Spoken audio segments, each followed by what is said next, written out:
All right, folks, what's up? Are ready to roll? I'm gonna tell you right now, this has been crazy, right? I'm certain it's nothing I'm like crazy dog get out, but yeah,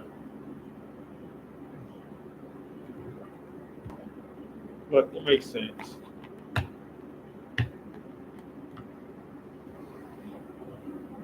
It makes sense what happened today. I'm just trying to get my thought process together here for a second. It's just, whew, last night was crazy, right? We have these things that happen in Netflix make you scratch your head. And I know some of y'all think, yeah, we got screwed by the referee again and all that good stuff. And I'm going to break this down to you. Okay. We get down there. We scored St. Brown scores a touchdown pass and gets in there. Pretty much Dan Campbell's not playing for overtime. So, yeah, he is freaking going for 2 points. We all know this. We're not playing the coin flip game. That's kind of what happened at Seattle game a couple weeks ago. Or early in the season, excuse me, probably way back. So, of course, we get down there, we go for two. We line up, Dallas calls a timeout. Go back to the huddle, and go back line to play. Now, the whole thing about who checking in, yes, Derek was talking to the referee, and so was Panay Sewell. Now, Skipper, number 70, comes on late. The referee's already turned to walk back away from him. Like, I think where I'm going with this, like the other guys did, no, I'm another twist on this, what we wouldn't see. Okay, well, a couple things. I think one of the things that happened early in the game because the referee was anticipating it was going to be Skipper because he's checked in quite a few plays already instead of actually what's actually going on. Yes, referee check fault one right there. Check fault number two for not making Taylor Decker eligible. Yes, but let's go back. You look at the play formation when the actually play actually happened. And I looked at the pre snap thing very carefully. I actually watched YouTube. I paused it about 4 times this morning to look over. And I actually made a phone call to consult a certain expert of mine that I know that actually played offensive line at some point in life, high school and some college football. I can tell you kind of who that is. It's a relative of mine, definitely. Yeah, I got a lot. Yeah, you asked questions. This, you know, I'm just saying.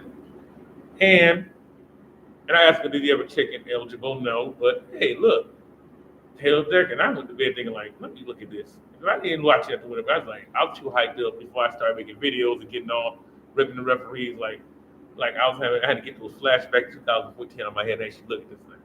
So I get down there and I look at it and tell Deck it lined up not at the tight end position, but the left tackle position would make him ineligible.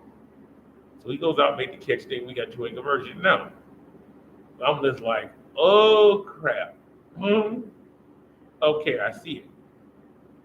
Now we get back up 5 more yards. Campbell decides to go for it again. And behold, that that uh, that that parts it off sides. And it's like, okay. Now after the first one, we should have probably did the kick down at that point. I think Campbell's made up his mind no matter what, it's gonna be two. I think we would have got back to the 20-yard line. He probably went for two. And that one, yes, I'm gonna knock that on the coach. I love you, Dan Campbell, like crazy. I think your mindset, you change the whole mentality of the city, and definitely the whole mentality of the football team. Gee whiz. We can try to coach in the NFL, man. I got about 4 or 5 high schools we take over. I'll give you a list of some of them, but you got to stay Detroit, please. Look, you got to at some point keep the extra point. After that first one didn't work, it was time to keep the extra point. And the third attempt might have been all right after the offside. Like I said, it's a very tough short field. You got to cover only about 8, 9, 12, 14 yards of field. You got no out pattern. And if you saw the previous series, that Goff got an off pattern going to Laporta. So he throws to a backup tight end who doesn't play a lot to begin with. And now you throw the ball behind him. Doggone, if he caught the ball, he still would have been tackled a yard and a half short. Sometimes Campbell, sometimes you got to trust your defense. I mean, he held the 20-point. True, he let CD Lamb have probably the greatest game of his entire life. Probably better than he did in high school, whatever. I mean, dude had 200 plus yards. He hung us like crazy. I'll give the Cowboys props on that. They did. We just didn't do nothing with them. Anytime we playing coverage, and a couple of small things that happened early in the game. Derek Barnes, you are trying to tackle a guy bigger than you up high. Prescott weighs about 240 pounds. You're about 230, maybe 225. And you run full speed, but you didn't control your breakdown coming in to make the tackle. No, you go run trying to run the quarterback over. Ain't gonna lie, probably worked on Jared Goff because he's not that strong a dude, but not Prescott. Prescott, I weigh about 260. Prescott's weighing about 10 pounds, 15 pounds. At the very lightest 240. You're not gonna knock it down that size athletic, and he moves around very well. The guy that size athletic can move it down and call it a day. It doesn't happen anymore. They just call it real. It just doesn't. And that would have been safety. Instead, it turned to a scramble situation. We have a new Valor. The backup corner comes in, loses footing, and chases the TV Lamb. He stops on the play. Number one, Lamb's going to scramble, going deep. Got to stay back with touchdown. Very small panic moment. Now, that being said, Jared Goff, this probably is the second worst game as passing other than Baltimore. And yet they load up against the run, and those counter run plays, the Porter's missing blocks. I see these two plays, he absolutely missed everything. At some point, you got to scrap the game plan and go to something else. Even that being said, other than that, the Lions defensively played excellent. We're talking about 10 average 40 points a game, and you held them 20. You don't have the total. That's why I say Campbell played overtime. If you trust defense this far, you might trust it down to the end, right? Sure, no doubt wasn't running on nobody. Trey had not the usual running game either. But I tell you, the other big thing, Aiden Hutchinson, I won, not two, but 3 sacks. And the other 2 tackles were on running plays, tackles for loss. So he had 5 plays that he did that we call 5 that could play the Cowboy. That's humongous for any game. Once again, don't need somebody else to step up, but he did his job. He had to get there and get there. He did his job. 3 sacks. Hello. But it's like, hey, all right. I basically, man, I think there's some outside chance we get the 1 seed, but there's quite a few things that'll have to happen for that to happen. And they say it's done, but it's getting a very, very long shot.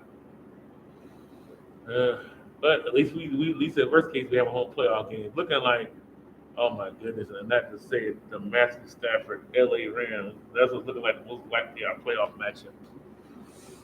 That's gonna be very interesting. We'll see how next week plays out. I'm sure a lot of people in the run TV doing a lot of watching. Because it's just so yeah. So all these ESPN guys who said all this stuff, who talked all this other stuff, they forgot to see that even if the Taker was eligible, he did not been eligible because he thought the boy might have been eligible. But then again, who knows? He might have got away with it because the referees wouldn't have saw that either. And guess what happens after that? Now Dallas loses because of bad officiating call. So the referees actually, believe it or not, at the end of this, actually yes, they missed the wrong guy on the assignment. Yes, they got the wrong guy checking the eligible. Yes, but they actually got the actual call right on the field. So no, we didn't get 2014 again. Screwed in Dallas. I know I feel dangerous saying that, but no, we did. He was lined up in the wrong spot. Plain simple. I know it's tough still to spoil all that game we watched last night, and it was wild, and it was crazy, and I get all that, but yeah, but he was lined up in the wrong spot. So even if they did, he was checked in. It still wouldn't matter unless somebody raised me at that. Then it would have been the controversy in Dallas on the downside of things. But no, the referees actually they got it wrong in the initial, but they actually got the initial call as far as the eligible guy wrong, but they got the ineligible touching the ball by the wrong guy, blah blah blah blah blah. They get that round of money. That's a matter of they had the wrong setup. Somebody's got to play. It happens all the time to us. We get played. The hand signals in baseball and basketball, we get the wrong guy set to pick the wrong place, or the guard is supposed to come off to curl on one side and goes to the other side. All sorts of things that happen. So yeah, I don't know who missed the play or the personnel was in their lineup, but yeah, they got this. The referees got it right. Lions lined up wrong. Oh well. We're in the playoffs, no panic, and boys, but they showed us some fight. And yes, they're ready for prime time.